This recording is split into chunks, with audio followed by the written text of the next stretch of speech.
பயந்துருக்கான்னு. இங்க ஒரு கணவனும் மனைவியும். சரி. மனைவி கிட்டத்தட்ட பாத்தீங்கன்னா பேயை விட கொடுமையானவன்னு வச்சுக்கோங்களேன். போட்டு நையி நையி நையின்னு அவனை சும்மா இருக்க விடுறதில்ல.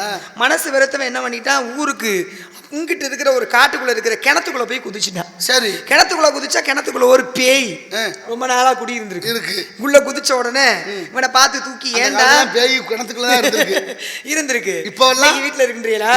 இல்ல கேளுங்க, முதல்ல அங்கேயும் வீட்டுலதான் இருந்திருக்கு. பேய் சொல்லியிருக்கு, என்னடா இப்படி வந்து புதிச்சிட்டியே பொசுக்குன்னு, ஏப்பா என்னப்பா சோகம்னு தூக்கி வச்சு அவனை கேட்டிருக்கு.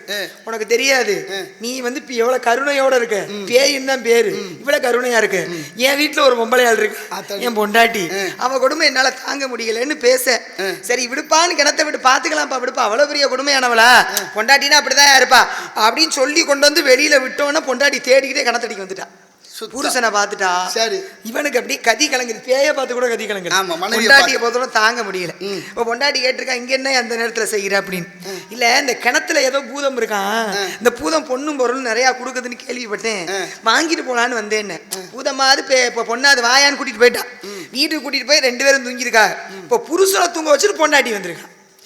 வந்த பொண்ணும் பொருளும் கொடுக்குது, பூதம் கொடுக்குதுன்னு சொன்னாங்க. போய் உள்ள குதிச்சிருக்கா. குதிச்சு பாருங்க, மறுநாள் வீட்டுக்கு பேய் ஓடி வந்துருக்கு.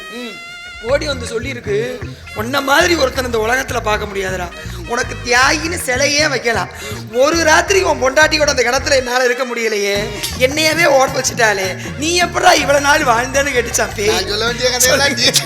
இந்த மாதிரிலாம் இருக்கு.